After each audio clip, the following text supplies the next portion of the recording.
Hoy les traigo un video de un tema muy interesante. Ese tema se inserta dentro de la diversidad sexual humana. Es por eso que hoy veremos algunos datos sobre gente trans. ¿Pero qué es una persona trans? Bueno, las personas trans tienen esa sensación de que sus características físicas corporales no van en línea con el género que experimentan. Y en algunos casos esto puede ser acompañado por un tipo de estrés.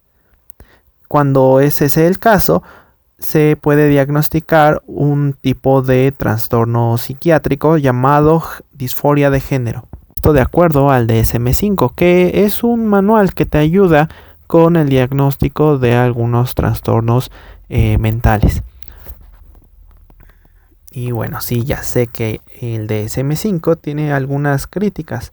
Por ejemplo, que deben ser muy cuidadosos al utilizarlo, pues corren el riesgo de que muchos trastornos mentales puedan ser diagnosticados incorrectamente, aunque es probable que eso ocurra por el mal uso del manual, más que por el manual per se. ¿Te has puesto a leer esto con calma? Técnicamente es pecado ir al baño. Y bueno, este mismo manual menciona que aquellos individuos con una incongruencia de género que viven en un ambiente más abierto, un ambiente que puede ser tolerante hacia dicha incongruencia, pues pueden no presentar justo ese estrés. Y entonces, aunque se tengan posteriormente que hacer algunos cambios o que la persona decida hacer algunos cambios, ya sea a través de tratamientos farmacológicos o incluso de cirugía, a pesar de ello puede no diagnosticarse como disforia de género, ya que no presenta justo este componente de estrés, ¿no? En este mismo manual, en la nueva versión, o más bien en la última, mencionan que parte del trastorno, más bien en lo que se centra el trastorno, es en el estrés producida por la incongruencia y no en la incongruencia per se, es decir, no en la identidad de género. Y bueno, esta es una de las correcciones que se van haciendo tras pasar los años. Pero ¿cómo es que puede ocurrir esta incongruencia de género?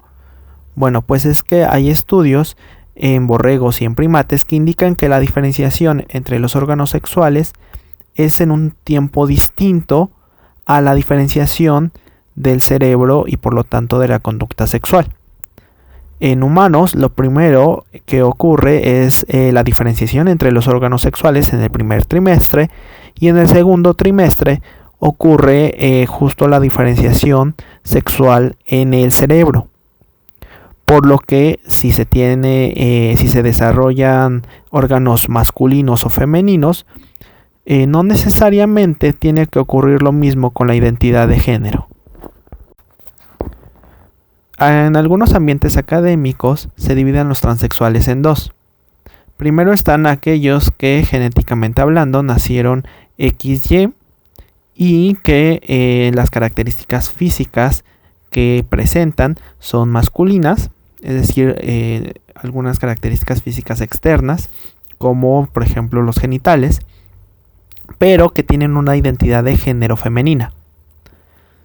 Aquí en este video simplemente las llamaremos mujeres trans. Por otra parte, también están las personas que nacieron con cromosomas XX y que nuevamente las características físicas externas se muestran femeninas, pero que su identidad de género es masculina. Y aquí simplemente les llamaremos hombres trans. Y bueno, estos términos y algunos otros son resumidos en la bonita tabla que les pongo aquí en pantalla, que la obtuve del artículo de Guyen y colaboradores. No sé si así se pronuncia, pero bueno, vamos a decirle Guyen. Guyen y colaboradores realizaron esta tabla en donde incluyen también otros términos, por ejemplo, el término de cisgénero. Eso es un término que se usa para describir justo de las personas que su género se alinea justo con el sexo asignado al nacimiento. Pero ¿qué es lo que provoca justo esta incongruencia de género? Es decir, ¿cuál sería la etiología de las personas trans?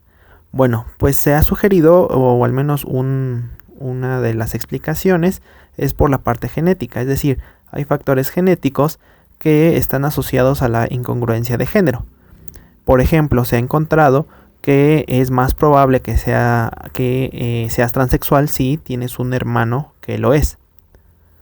Esto nos hablaría de que hay una influencia genética implicada en el asunto.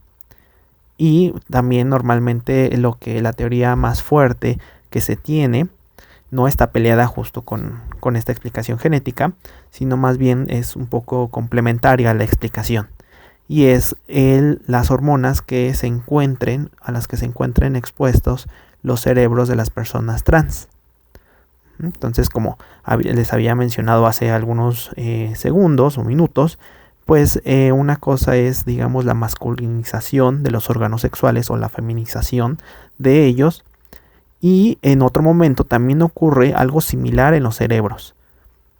Entonces se sugiere que justo hay una ventana crítica en donde los cerebros de las personas desarrollan la identidad de género. Y dependiendo hacia qué hormonas estén más expuestos estos cerebros, va a haber una identidad de género masculina o femenina. Es un poco simplificando la teoría que se tiene actualmente. Y bueno, lo que ocurre justo durante la gestación tiene un impacto en la vida adulta, no solamente en las conductas y en la autopercepción, sino que también en el cerebro como tal. Aquí lo que les muestro son una lista de diferentes características asociadas a las mujeres y a los hombres.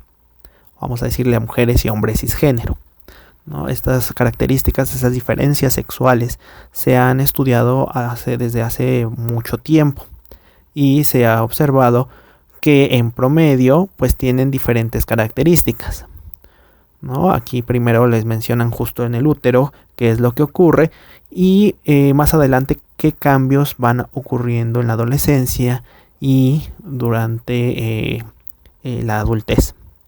Una de ellas, por ejemplo, son los cambios en la materia gris del cerebro. Los hombres tienden a tener una mayor cantidad de materia gris que las mujeres. Por ejemplo, las mujeres tienden a tener un mayor grosor de la corteza en comparación a los hombres y pueden ser más eficientes en algunas tareas cognitivas. Por ejemplo, los hombres en promedio tienden a ser mejores o más eficientes en tareas visoespaciales que las mujeres, y las mujeres tienden a ser más eficientes en tareas, por ejemplo, de percepción visual o incluso también habilidades del lenguaje. Uno pensaría que los cerebros de las mujeres transexuales pues están justo feminizados por completo, mientras que el cerebro de los hombres transexuales están masculinizados por completo, ¿no? Es, digamos, de forma intuitiva uno podría pensar eso. Pues las mujeres transexuales tienen el cerebro igual al cerebro de una mujer cisgénero, y lo mismo para el caso contrario. Sin embargo, parece que no es así. ¡Uy, no lo puedo creer! Me gustaría compartirles justo un estudio de Lair y sus colaboradores, en donde estudiaron justo se hicieron esta pregunta. ¿Cómo es el cerebro de estas diferentes personas? Tanto de las personas transexuales como de las personas cisgénero. Y hicieron pues mediciones anatómicas a través de una técnica llamada resonancia magnética, que te permite pues digamos tener una representación de qué tan grande es tu cerebro, dicho de una forma bastante general. Y bueno, para ello utilizaron 4 grupos de personas. Primero, hombres y mujeres cisgénero y hombres y mujeres transexuales. Entonces compararon en qué se parecían y en qué no se parecían estos cerebros. Aquí en la imagen que les presento, pues vemos que en la parte superior, en el lado izquierdo, tanto en el lado izquierdo como el derecho, vemos representaciones de cerebros, y esas manchitas rojas y anaranjadas indican los lugares en donde las mujeres cisgénero presentaron un mayor grosor en la corteza cerebral en comparación a los hombres, ¿no? Es justo como lo que les decía, las diferencias de género y que se han estado estudiando durante años. Y en la parte de abajo vemos las diferencias que se encontraron entre hombres y mujeres transgénero y en comparación con hombres cisgénero. Entonces aquí en el lado izquierdo, en la parte de abajo, lo que vemos es que hay diferencias. Los hombres transexuales, por ejemplo, tienen un mayor grosor de la corteza en regiones orbitofrontales mediales y en la corteza occipital. Y mientras que en el lado izquierdo lo que vemos es que las mujeres transexuales tienen un lóbulo parietal derecho un poco más bien la corteza del lóbulo parietal derecho es más grande en comparación a los hombres, y también las regiones parietotemporales. ¿Esto qué quiere decir? Bueno, parece ser que a nivel de corteza los hombres transexuales siguen un patrón más parecido al de las mujeres cisgénero que al de los hombres cisgénero, mientras que las mujeres transexuales siguen un patrón más parecido a las de las mujeres cisgénero que al de los hombres cisgénero. Pero a eso es a nivel de nada más de corteza. Encontraron también diferencias a niveles subcorticales, que le llaman subcorticales, es decir, estructuras del cerebro que son, digamos, más profundas. Eso les muestra una representación justo en esta gráfica. Y en esta gráfica lo que vemos es el tamaño de una parte del cerebro que se llama putamen. Este tiene que ver con, por ejemplo, movimiento y con aprendizaje de un tipo de aprendizaje muy específico. Y aquí lo que encontraron es que, los hombres cisgénero tienen una mayor cantidad de volumen que las mujeres cisgénero, y mientras que los hombres transexuales también tienen más volumen que las mujeres cisgénero. Esto y en realidad, aunque no, estas son diferencias que estadísticamente son significativas, pero visualmente también podemos ver que pareciera que los hombres transexuales están intermedios entre mujeres y hombres cisgénero. Entonces, digamos, concluyendo, sacando un pequeño resumen de lo anterior, podemos decir que a nivel cortical las mujeres transexuales tienen el cerebro feminizado, mientras que los hombres transexuales tienen el cerebro masculinizado, al menos en una región específica subcortical que se llama putamen. En general, Lair y sus colaboradores concluyen que parece ser que las personas trans no muestran un simple cerebro masculinizado o feminizado, como había comentado, que es lo que uno pensaría de forma intuitiva, sino que presentan algo más complejo. Algunas estructuras cerebrales son similares al género con el que se identifican, mientras que otras son similares al sexo asignado en el nacimiento. Esto hace que sea algo más complicado de lo que uno podría pensar. Falta identificar justo las estructuras asociadas a la identificación de género, porque claro, uno podría pensar que todas estas tienen que ver con ello, pero probablemente no, probablemente tengan que ver con algunas otras cosas de la masculinización o feminización del cerebro que ocurre durante el útero. Entonces aún hay muchos estudios que faltan por hacer, y este en realidad solamente es un ejemplo de muchos otros intentos que se han llevado a cabo. Este me pareció bastante interesante, una porque muestran 4 grupos diferentes de personas y otra porque no están bajo un tratamiento farmacológico, ¿no? El tratamiento farmacológico puede cambiar o tendría el potencial de cambiar justo las estructuras que observan. Entonces me parece que es un trabajo bastante bien diseñado y por eso me atreví a traérselos en este video. Algunas personas transexuales pues recurren a métodos para masculinizar y feminizar su cuerpo. Por ejemplo, a través de tratamiento hormonal, pero también puede ser a través de cirugías en los genitales. En el caso de los hombres trans, aún no está tan desarrolladas las técnicas para crear, por ejemplo, un pene.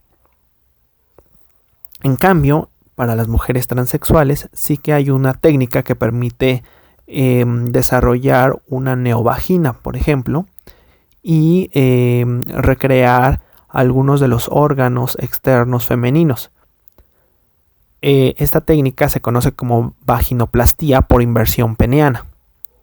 Y esta técnica implica algunas cuestiones, algunas cirugías, como por ejemplo la orquiectomía, que es la extracción de los testículos, el desmontaje del pene, la exposición perineal de la próstata, la uretrostomía perineal o la fisura en la uretra por el perineo.